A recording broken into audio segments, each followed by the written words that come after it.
Lalu, keesokan paginya, setelah menghitung perkiraan waktu naiknya air pasang, Qin dan yang lainnya tiba di pantai tepat waktu. Dan, Qin yang akan pergi kini berpesan kepada Ririn bahwa, ada banyak makanan di kamp sekarang. Dan, jika tidak ada keperluan sebaiknya jangan keluar sebelum dia kembali.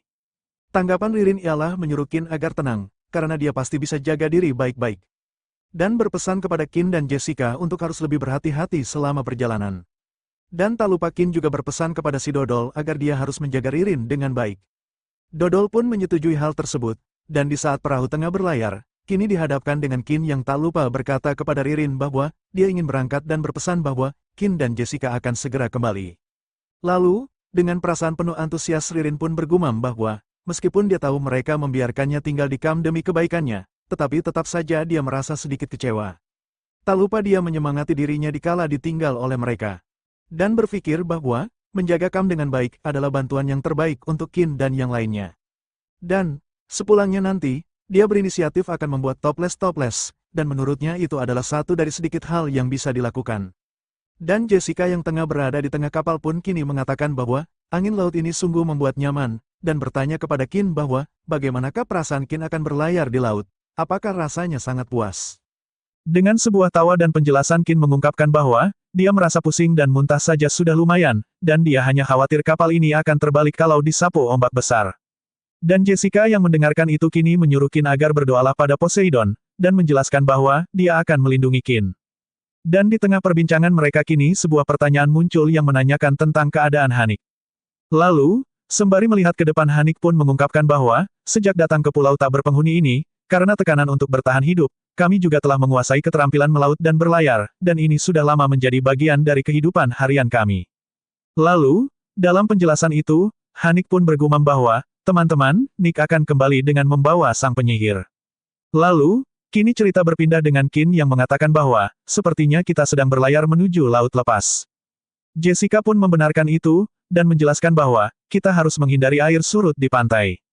Ketika ombak menghantam tebing, mereka akan kembali dan membentuk konveksi dengan air laut asli, tidak akan tenang seperti yang terlihat di permukaan, dan menurut Jessica berlayar di sana sangat berbahaya.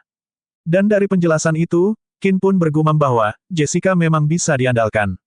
Lalu, dengan sebuah tawa, kini Jessica menyuruh Qin untuk tenang, karena tidak akan rugi mengikuti petunjuk orang yang sudah berpengalaman sepertinya, dan kalau ada yang tidak paham, Jessica menyuruh Qin untuk langsung tanya saja, karena dia mengungkapkan bahwa, dia bisa mengajari secara langsung seperti mengajari anak kecil.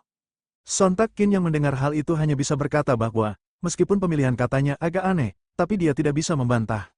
Lalu, dijelaskan bahwa, pada siang hari, angin permukaan laut jauh lebih kecil dan sangat kacau, dan Jessica terpaksa menaikkan layar. Terik matahari siang sangat menyengat, tidak ada tempat berteduh. Saat terkena sinar matahari, dalam 10 menit, kulit akan panas bagai terbakar, dan yang paling parah adalah polusi cahaya permukaan laut bergelombang seperti cermin, memantulkan sinar matahari, bahkan mata berlapis emas pun bisa buta karena pantulan cahaya, jadi mereka bertiga bersembunyi di rumah geladak, untuk mengembalikan stamina tubuh dan melepas dahaga. Lalu, di sore hari, angin laut masih sangat kecil. Tristan dan yang lain tidak punya pilihan selain mendayung dengan dayung kayu yang disiapkan sebelumnya. Haninik hanya bisa melihat dari samping dengan perasaan malu, karena lengannya terluka, kekuatan tenaga manusia sama sekali tidak bisa dibandingkan dengan kekuatan angin, dan kapal bergerak maju dengan lambat. Mendayung perahu adalah hal yang sangat melelahkan, setelah bertahan selama 1 jam, Tristan dan Jessica sudah terbaring lelah di atas perahu, setelah beristirahat sekitar setengah jam baru bisa lanjut lagi. Dan setelah terus maju dan berhenti seperti itu, setelah mendekati sore hari, angin di laut akhirnya menjadi semakin besar, setelah itu Tristan dan yang lainnya baru bisa berlayar mengandalkan angin. Lalu, pada akhirnya, Tristan dan yang lainnya gagal mencapai sisi lain pulau tanpa penghuni sebelum hari gelap seperti yang diharapkan, ketiganya terpaksa menaikkan layar dan berlabuh semalaman. Dan, Qin yang kala itu mendaratkan jangkar kini mengungkapkan bahwa, karena tidak punya cukup besi, jadi terpaksa menggunakan jangkar kayu jenis ini. Namun jika 4 jangkar ditempatkan di keempat sudut kapal secara bersamaan, meskipun hanya jangkar kayu, harusnya tidak akan menjadi masalah. Hingga pada malam yang tenang, kini Qin menanyakan kepada Jessica bahwa, menurutnya hari ini apakah sudah berjalan berapa kilometer. Lalu, dalam sebuah penghangat dengan api yang berkobar di dalam, Jessica pun menjelaskan bahwa, menurut tebakan kita sebelumnya, pulau tak berpenghuni ini memiliki panjang sekitar 350 km, dan jika kita berlayar dengan bantuan angin, kita dapat mencapai 10 knot, dengan kata lain 18 km per jam. Kita berangkat sudah hampir 10 jam hari ini, tetapi dalam perjalanan kita berhenti selama 1 jam, mendayung selama 2 jam, seharusnya kita belum sampai setengah jalan. Dan dari pernyataan tersebut, Qin mengungkapkan bahwa perkataan Jessica hampir seperti perhitungannya, dan dia berharap kita bisa mencapai sisi lain pulau besok malam. Lalu, dijelaskan kembali bahwa, malam ini, hanya Jessica yang bertugas jaga malam dan tidak ada pergantian shift. Ini bukan pekerjaan yang mudah, tetapi tidak ada cara lain. Hanya Jessica yang memiliki pengalaman berlayar di kapal, dan jika terjadi sesuatu, yang lainnya tidak akan dapat merespon tepat waktu. Waktu telah berlalu, hingga sebuah kapal yang mereka tumpangi kini telah bergoyang. Dan Qin yang terlelap, kini terbangun dengan Jessica yang menyadari hal tersebut. Qin lalu bertanya kepada Jessica bahwa, kira-kira dia sudah tertidur dan berapa lama. Jessica pun mengungkapkan bahwa, Qin tertidur sekitar 2-3 jam. Dan, dia yang mendengar itu kini mengungkapkan bahwa tidur yang dia alami hanya sebentar. Dan dia kira sudah tidur cukup lama, dan mengungkapkan bahwa, dia agak sulit terlelap. Jessica pun menerangkan bahwa, mungkin Qin tidak terbiasa tidur dengan suasana di atas laut, dan dia menyuruh Qin untuk mencoba menghitung domba. Namun, di saat itu juga Qin menolak hal itu dan mengungkapkan bahwa dia akan temani Jessica untuk bergadang. Dan, Jessica yang mendengar hal itu kini mendekati Qin dan mengatakan bahwa, kebetulan sekali, kalau begitu temani ngobrol saja. Dan saat itu juga Qin hanya tersipu malu, tanpa berbicara apa-apa kepada Jessica. Hingga saat dia berbicara, dia menanyakan sesuatu kepada Jessica bahwa, Jessica adalah seorang paleontologis, dan dia sering ke seluruh dunia, dan menanyakan bahwa, seharusnya pernah mengalami banyak hal menarik. Lalu, Jessica yang mendengar itu, kini mulai berpikir hal menarik yang dia alami. Hingga dengan semangat dia menjelaskan bahwa, apakah Qin tahu hiu raksasa Megalodon? Dia menerangkan bahwa, itu adalah ikan penguasa laut yang sudah punah. Menurut hasil survei terhadap tulang yang diperoleh, Megalodon rata-rata memiliki panjang 14 meter, dan berat 40 ton. Maksimalnya bisa mencapai 18 meter. Namun, Qin yang agak terkejut pun hanya bisa bergumam bahwa, kalau film hiu raksasa Megalodon yang dibintangi Jason Statham, dia mengungkapkan bahwa, dia pernah nonton, karena adegan berdarah dan menakutkan masih terasa sangat nyata sampai sekarang. Jika muncul di wilayah laut ini, perahu kecil ini tidak akan cukup untuk mengisi mulutnya. Dan beranggapan bahwa, di pulau tak berpenghuni ini ada Titan Piton bahkan ada panda purba, mungkinkah Megalodon juga? Dan Qin kini mulai mengungkapkan bahwa, dia rasa sebaiknya diganti dengan topik yang lain. Lalu, dengan semangat yang menggebu-gebu, dia menanyakan kepada Qin bahwa, bagaimana dengan Mosasaurus? Itu adalah penguasa laut dari era lain. Menurut perkiraan, panjang tubuhnya antara 18-21 meter, sedikit lebih besar dari Megalodon. Namun karena dia hidup di era yang terlampau jauh, fosil Mosasaurus yang lengkap belum atau ditemukan di dunia, mungkin panjang tubuhnya yang sebenarnya jauh melebihi angka tersebut. Namun, Qin yang kala itu agak terdesak ini mengungkapkan bahwa, meskipun kita sedang berada di atas laut, tapi kita tidak harus membicarakan makhluk laut. Dan, di malam hari di tengah laut, Jessica kembali menanyakan tentang bagaimana kalau kura-kura Geoshelone. Qin pun membolehkan Jessica untuk menceritakan itu. Hingga tibalah kini penjelasan bahwa, begitu membahas tentang makhluk purba, Jessica sangat bersemangat seperti anak kecil, tangannya terus bergerak, matanya berbinar, dan Kristen menjadi pendengar yang baik, tanpa disadari, waktu pun terus berlalu. Dan, di hari kedua, cuaca sangat cerah dan bagus, angin tidak bertiup sejak pagi, Kristen dan yang lainnya terus berlayar dengan bantuan angin.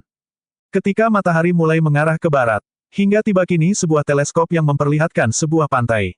Lalu, Hanik yang melihat tersebut merasa gembira akan apa yang dia lihat dan mengatakan kepada Qin dan Jessica bahwa pantainya sudah mulai terlihat. Hingga kini di siang berganti sore, yang dimana mereka telah meninggalkan kapal yang mereka tumpangi. Dan tibalah kini mereka mendirikan tenda untuk tempat beristirahat. Dan perbincangan dimulai dengan Jessica yang menanyakan kepada Hanik tentang seberapa jarak jauhnya tempat suku Nick. Lalu, dia menjelaskan bahwa, NIK belum pernah ke sini. Jadi NIK tidak tahu seberapa jauh tempat ini dari suku, tapi yang pasti pemukiman suku kami ada arah ini. Lalu, Qin pun menanyakan kepada Nick tentang orang-orang jahat itu biasanya berada di mana. Nick pun menjelaskan bahwa, mereka berada di pantai, tetapi tampaknya mencari sesuatu di pulau, jadi mereka bisa ditemukan hampir di mana saja, jika pergi keluar harus sangat berhati-hati. Dan dari penjelasan itu, Qin bergumam bahwa, keadaannya lebih gawat daripada yang dia bayangkan. Lalu, mengatakan bahwa, untuk hari ini kita harus beristirahat dengan besok pagi kita langsung mencari pemukiman suku Nick, supaya tidak timbul masalah baru. Hingga kini Sin berpindah di keesokan harinya. Yang dimana mereka mulai memasuki semak-semak dan dari hal itu juga dijelaskan bahwa, secara relatif, jenis tumbuhan di bagian pulau ini jauh lebih banyak daripada di pulau kami, semak belukarnya malah lebih sedikit.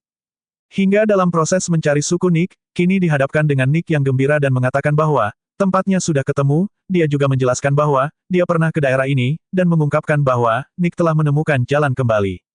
Dan diperlihatkan di sebuah desa dengan geblek yang kini telah terbang di atas. Lalu, kini berfokus di kala mereka bersembunyi. Dan di tengah itu, Jessica kini menanyakan kepada Nick tenang kenapa mereka harus bersembunyi. Dan dijelaskanlah oleh Nick bahwa, suku kami selalu mengatur beberapa penjaga di bagian luar, tetapi sekarang tidak ada seorang pun yang terlihat, dan menurut Nick ini tidaklah normal. Dan, Qin pun kini mencoba untuk minta si geblek untuk periksa ke depan. Hingga geblek pun memberikan sebuah pesan bahwa, ada banyak makhluk berkaki dua. Dan dari informasi geblek, kini Qin mencoba menyaring informasi yang dia terima dan bergumam bahwa, informasinya tidak jelas, dia mengungkapkan bahwa, tidak tahu apakah makhluk berkaki dua yang dimaksud oleh si geblek adalah suku Rada atau orang jahat. Hingga tiba kini Qin mengungkapkan bahwa, dia menyuruh Jessica untuk tunggu di sini, dan berencana dia dan Nick akan mencoba cek dulu ke depan. Namun, dikala Qin berkata seperti itu, Hanik nampak menghiraukan perkataan Qin kala itu. Dan dengan cepat dia berlari meninggalkan Jessica dan Qin. Dan di tengah Nick berlari, Qin dengan sigap mulai menyerukan teriakan agar Nick bisa menunggunya. Lalu, di dalam sebuah desa kini perbincangan dimulai dengan warga yang mengungkapkan bahwa, agar tetua, jangan hentikan kami, karena setelah Nick menghilang, hanya kami yang bisa menyelamatkan kepala suku, namun, sang ketua pun mengungkapkan bahwa untuk jangan gegabah, karena dengan jumlah orang kita saat ini, pergi menyelamatkan mereka hanya akan membuat mati sia-sia. Namun, warga desa juga mengungkapkan bahwa, mati dalam pertarungan, itulah kehormatan bagi para petarung. Hingga dalam perbincangan yang tiada akhir, kini Hanik muncul dan berteriak untuk menghentikan keributan yang terjadi. Sontak, dari perkataan Hanik, tibalah warga desa dengan cepat menghampiri Hanik setelah mengetahuinya. Dan menanyakan keadaan Hanik kala itu. Lalu, kini seorang gadis kecil yang berlarian dengan menangis mengungkapkan kepada Hanik bahwa, akhirnya Nick pulang juga, dan menceritakan bahwa, setelah Nick menghilang, para paman juga menghilang, dan bahkan kepala suku juga hilang, dia juga merasa takut. Sontak pernyataan gadis kecil itu membuat Hanik terkejut karena kepala suku, bahkan ayahnya juga hilang. Dan menanyakan tentang kekacauan yang sedang melanda. Dan setelah itu, tibalah kini seorang tetua menghampiri Hanik dan mengatakan bahwa, Hanik yang belum kembali setelah pergi selama beberapa hari, jadi kepala suku mencari kemana-mana. Dan pada akhirnya, kepala suku curiga Hanik dibawa pergi oleh orang-orang. Jadi dia membawa orang untuk menyelidiki, namun mereka tidak sengaja ketahuan. Dan, hanya satu petarung yang lolos dari pertempuran sengit. Karena cedera serius, dia baru membawa berita itu kembali ke suku hari ini. Setelah mendengarkan itu semua, dalam kerisauan yang Hanik dengar. Dan perkataan dari seorang warga bahwa, untuk tetua, tidak perlu banyak bicara lagi, karena mereka dan Nick akan menyelamatkan kepala suku sekarang. Dan dari perkataan tersebut, Hanik dengan lantang mengatakan kepada warga desa bahwa, agar mereka tetap tenang. Dan menyuruh mereka semua untuk mendengarkan dirinya. Lalu, dia mulai mengatakan kepada warga desa bahwa, ada dua hal yang ingin dia katakan. Pertama, selama dia hilang, dia bercerita bahwa, dia bukan mengalami kecelakaan, tetapi dia melewati alam dewa kematian dan mencapai sisi lain dari pulau tak berpenghuni. Sontak perkataan Hanik tersebut memicu berbagai tanggapan dan rasa penasaran oleh warga desa. Namun, Hanik mulai menjelaskan bahwa, sisi lain dari pulau terpencil adalah lingkungan yang sama dengan kita, hanya saja wilayah dewa kematian yang berada di tengah memisahkan pulau terpencil ini. Dan hal kedua yang ingin dia katakan adalah, dia bertemu dengan Tuan Penyihir di sisi seberang. Lalu, perkataan Hanik tersebut mulai dipertanyakan oleh warga desa, karena warga desa menganggap bahwa, hal yang dikatakan Nick itu tidak mungkin dan menganggap bahwa, itu hanyalah legenda kuno. Dan menganggap jangan-jangan Nick mengalami halusinasi. Lalu, dari pernyataan warga desa, kini seorang wanita datang menghampiri Nick dan mengatakan bahwa, Nick mungkin sudah lelah, dan menyuruh agar Nick istirahatlah terlebih dahulu. Namun, Nick menolak hal tersebut dan mengatakan bahwa, dia sekarang sangat terjaga, dan mengungkapkan bahwa, dia tidak. Namun, belum selesai Nick berbicara, seseorang kini memotong pembicaraan Nick dan mengungkapkan bahwa, Nick sungguh memalukan, karena menurutnya Nick adalah seorang wanita terkuat di suku ini. Dengan duduk bak raja, dia kembali menegaskan bahwa, sebagai putri kepala suku, Nick malah menggantungkan harapannya pada orang yang tidak ada, dan itu sungguh memalukan. Dan sepertinya dia harus menarik kembali pujian yang telah dia berikan pada Hanik sebelumnya. Dan setelah mendengar perkataan itu, Hanik terkejut dan mengungkapkan bahwa dia bernama Hatta. Namun, Hanik mengungkapkan bahwa dia tidak butuh pujiannya, dan selain itu, dia benar-benar bertemu dengan Tuan Penyihir. Hata kemudian menjawab perkataan Nick dan menanyakan bahwa Tuan Penyihir yang Hanik sebut itu sekarang ada di mana. Dan, di saat itu juga Hanik yang akan menunjukkan Tuan Penyihir ada di manapun. Kini, melihat Geblek terbang menghampiri desa, sehingga warga desa yang kini melihat Geblek pun menjadi waspada akan seekor burung yang terbang menghampiri. Dan, Geblek yang kini mendekati warga desa, dan warga desa yang terkejut akan kecepatan yang dimiliki Geblek pun, kini mengungkapkan berasal dari mana si Geblek. Hingga, Geblek yang terbang kini hinggap di tangan Qin. Dan dari hal itu juga Qin mengungkapkan bahwa dia dengar ada yang ingin bertemu dengannya. Namun, di saat itu juga dalam hati Qin mengungkapkan bahwa semoga cara kemunculannya yang super keren ini bisa mengendalikan suasana. Sontak Qin yang hadir kini membuat Hanik bersemangat. Dan, warga desa yang menghampirinya dan melihat itu hanya bisa mengungkapkan bahwa jadi dia adalah Tuan Penyihir dan yang dikatakan Nick, dan menurut warga dia kelihatannya tidak berbeda jauh dengan kita. Namun, menurut pepatah kuno yang diturunkan di suku kita, dan sebenarnya penyihir adalah orang yang sama dengan kita, tetapi dipilih oleh Dewa Sihir untuk juru bicara. Lalu, dalam riuhnya perbincangan masyarakat, Qin yang kala itu mendengarkan kini hanya bergumam bahwa, dari dua golongan yang ada di suku ini, tentunya aku berada di golongan konservatif. Di kondisi sekarang, ada perbedaan besar antara kekuatan dan diri kita jika tidak ada strategi apapun, kecerobohan hanya akan membuatku mati lebih cepat. Awalnya aku ingin menggunakan statusku sebagai penyihir untuk menguasai keadaan, tapi kita sendiri, jika tidak ada strategi apapun, kecerobohan hanya akan membuatku mati lebih cepat. Dan mengungkapkan bahwa, awalnya aku ingin menggunakan statusku sebagai penyihir untuk menguasai keadaan, tapi kelihatannya, mereka semua masih menaruh curiga dengan status penyihir yang kumiliki. Dan, kelihatannya sudah saatnya aku menunjukkan sihir yang dinamakan sains. Hingga kini di saat dia berdiri, sebuah korek api kini dia nyalakan untuk memperlihatkan kepada warga desa. Sontak, sebuah api yang kini telah hidup memicu keterkejutan dari warga desa yang melihat itu. Hingga warga desa yang melihat hal itu, mengungkapkan bahwa Qin adalah seorang dewa. Dan seorang penyihir akhirnya mendengar doa kita, sehingga beliau mengirimkan Tuan Penyihir untuk membantu kita. Dia yang melihat hal itu hanya bisa tertawa dan bergumam bahwa dia memang anak yang cerdik. Hingga setelah kejadian itu, semua warga memberikan hormat kepada Qin yang memperlihatkan aksi tersebut. Namun, di saat warga desa mulai menunduk, Qin yang melihat itu menjelaskan bahwa kejadian gawat yang terjadi sekarang, bahkan orang yang tua pun bersujud padaku, dan mengungkapkan bahwa aku bisa pendek umur kalau begini. Dan setelah hal itu, kini tibalah Hata mengungkapkan kepada Qin dengan mengatakan bahwa kalau bisa menjadi juru bicara Dewa Penyihir, aku rasa Tuan Penyihir seharusnya sangat kuat, dan mengungkap bahwa dia ingin lihat kekuatannya. Namun, ditanggapi oleh ketua dengan mengatakan kepada Hata bahwa dia tidak boleh bersikap tidak sopan kepada Tuan Penyihir.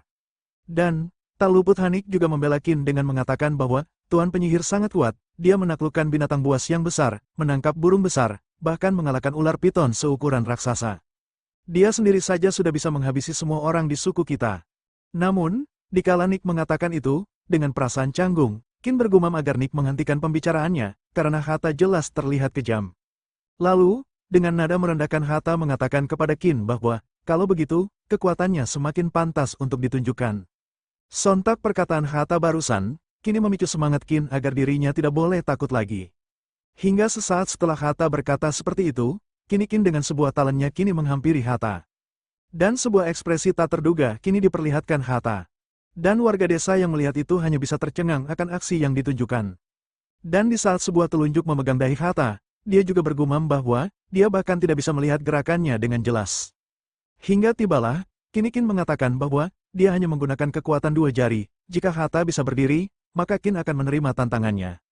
Dan, Hata yang tengah berusaha semampu dia kini mengungkapkan bahwa Qin terlalu menyepelekannya. Lalu, dengan segala usaha dan tenaga dia kerahkan untuk berdiri. Namun, dikala dia berusaha dia hanya bisa bertanya-tanya dalam hatinya karena dia menyadari bahwa dia tidak bergerak sedikitpun. Lalu, Hata yang kesal pun kini ditanya oleh Qin akan dirinya yang kelihatannya sangat kesulitan. Dan warga desa yang melihat hal tersebut kini mengungkapkan bahwa mereka tidak salah lihat. Dan menjelaskan bahwa Hata itu petarung terkuat di suku, akan tetapi Tuan Penyihir bisa menaklukkannya begitu saja, hanya dengan dua jari telunjuk. Dan menganggap bahwa Tuan Penyihir kuat sekali, dan beranggapan kalau Tuan Penyihir membantunya, pasti bisa menyelamatkan anggota suku. Lalu, sembari melepaskan telunjuk pada dahi Hata, kini Qin mengatakan kepada Hata bahwa, kalau begini, dia mengungkapkan bahwa dia tidak bisa menerima tantangan yang Hatta berikan. Sehingga hal itu, memicu Hatta yang kini berdiri menghadap Qin. Lalu sebuah tatapan Hatta kini telah tertuju pada Qin. Dan sebaliknya, Qin juga melihat tatapan Hatta, dan setelah itu, Hatta kemudian pergi, dengan Qin yang mengungkapkan bahwa, untung saja, dia berhasil. Dan menjelaskan bahwa, jika dia bisa menahan Hatta dengan jari, itu semua murni pada teknik, bukan kekuatan. Ini melibatkan mekanika tubuh manusia dan prinsip-prinsip mekanik. Dari duduk hingga berdiri, seseorang harus melalui dua arah gaya, pertama gaya maju dan kemudian gaya ke atas. Selama proses ini, jika menahan dahinya dengan tangan, dia tidak dapat maju ke depan, pusat gravitasinya akan jatuh di bagian bokong, jadi tidak peduli seberapa kuat dia tidak akan bisa berdiri. Dan, untungnya, Hatta tidak mengusulkan cara lain untuk bertanding, dan kalau tidak dia akan benar-benar habis.